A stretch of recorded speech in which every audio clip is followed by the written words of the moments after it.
Hi hello नमस्कार मैत्रिणींनो, माझ्या यूट्यूब चॅनलमध्ये तुमचे खूप खूप स्वागत आहे. तर तुम्हाला इथे दिसतच असेल की हे मसाल्याचे पदार्थ आता तुम्ही बघतच असाल. तर हो, हे मसाल्याचे पदार्थ याचे आहेत की मी याचा बनवणार आहे चहाचा मसाला. तर बघा, इथे मी घेतलेली आहे सुंठ बारीक करून घेतलेली आहे खलबत्त्यामध्ये. आणि इथे घेतले आहेत लवंग, मिरे, कलमी आणि विलायची. तर या वस्तूंपासून मी छान असा चहाचा मसाला बनवत असते. आणि हा मसाला आम्ही रेग्युलर मी नाही वापरत, पण माझ्या मिस्टरांना लागतोच, कारण त्यांना थोडंसं सर्दीचा प्रॉब्लेम आहे.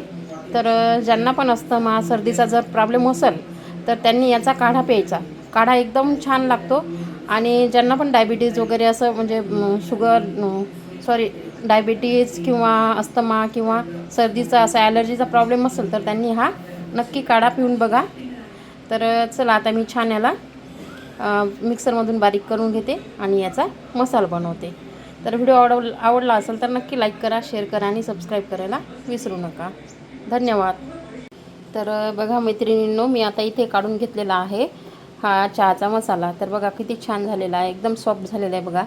आणि ते सर्व जे मसाले होते, गरम मसाले, ते मी सर्व असे एकजीव करून घेतलेले आहेत. आणि बघू शकता तुम्ही किती छान असा मसाला तयार झालेला आहे चहाचा.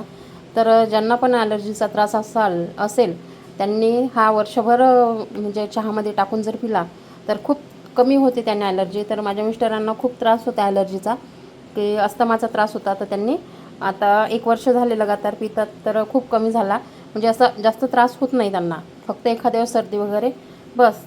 पण अस्थमाचा असा खूप भयानक त्रास असतो आणि तो मी जवळून बघितलेला आहे. त्यामुळे तर मैत्रिणींनो, खरंच जर तुमच्या घरामध्ये कोणालासुद्धा असेल तर याचा चहा द्यायचा, काढा बनवून द्यायचा, तर खूप छान लागतोसुद्धा.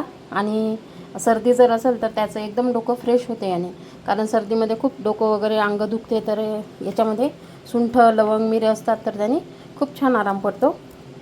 तर कसा वाटला तुम्हाला माझा हा चहाचा मसाला तर नक्की सांगा.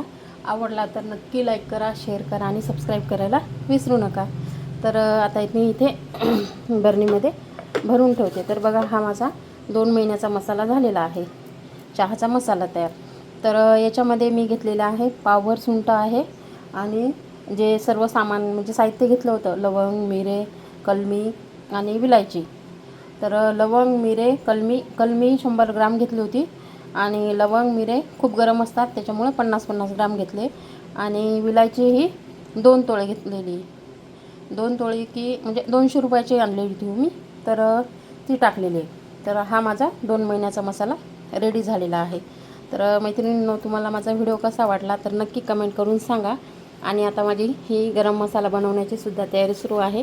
तर याचासुद्धा मी लवकरच तुम्हाला व्हिडिओ टाकणार आहे. तर बघा, इथे मी भाजत वगैरे आहे, तर याचासुद्धा मी लवकरच व्हिडिओ टाकणार आहे, तो पण नक्की बघा.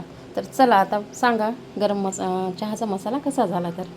तर आवडला तर नक्की सांगा. आणि जर कोणाला म्हणजे याची माहिती विचारायची असेल या चहाच्या मसाल्याबद्दल तर कमेंट करा, तर नक्की सांगेन मी तुम्हाला.